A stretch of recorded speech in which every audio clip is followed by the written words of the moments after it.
Hello. Today I want to talk about the ancient Greek concept of arete, which can be translated as virtue or excellence. Arete was actually the motto of my secondary school in England, and our headmaster, Mr. Luget, who was a devoted classicist, referred to it often and read a longer account of it to the assembled pupils at least once a year.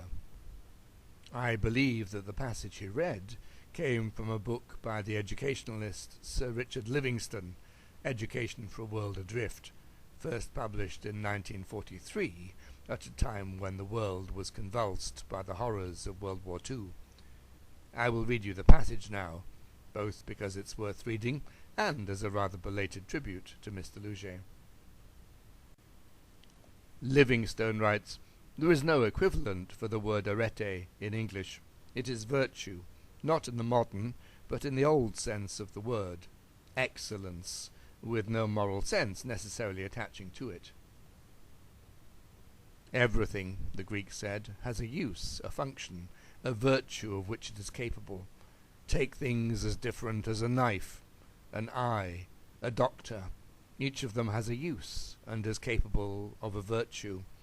A knife's use is to cut, an eye's is to see, a doctor's to keep or make us well, and their virtue is achieved when they fulfill their use and function. If they do this, we call them good. If they fail, they are bad, as knives, eyes, doctors. Hence the task and problem of each of them is to fulfill its functions, and so achieve its virtue. But what is true of knives and eyes is true, the Greeks thought, of men also. They too must have a function, a use, a virtue, of which they are capable, and which it is their business to achieve.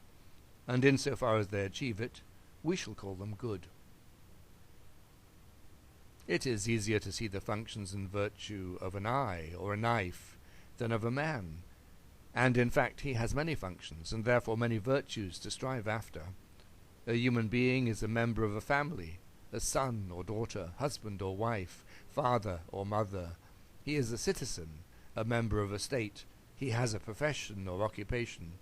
In each of these roles he has a different function, and in each function is capable of a virtue, an excellence, which consists in doing the particular job well, in being a good son or daughter, a good citizen, good in his occupation, whether it is that of Prime Minister or shop assistant. He, no less than the knife or the eye, is judged by the way in which, in each particular capacity, he does the job in question well. But that is not enough. Man is more than a citizen, a parent or child, a person with an occupation. He is also a human being, and in that capacity too is capable of a virtue. As a human being he has a body, an intellect, and a character, and his business is to make the most of each of these, and see that all three are developed to the excellence of which they are capable, used rightly, and used to the full. He must aim at arete, at virtue, in all. This was the clue which the Greeks followed through the labyrinth of life.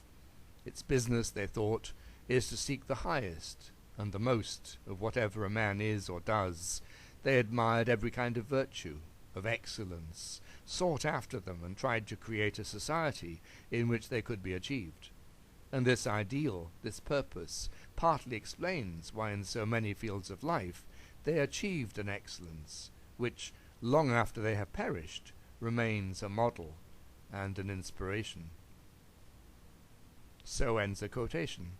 Let me note that Livingstone's book, Education for World Adrift, has recently been republished by Cambridge University Press. I have also put the text of the quotation up on my blog site. Details below. Thank you for listening.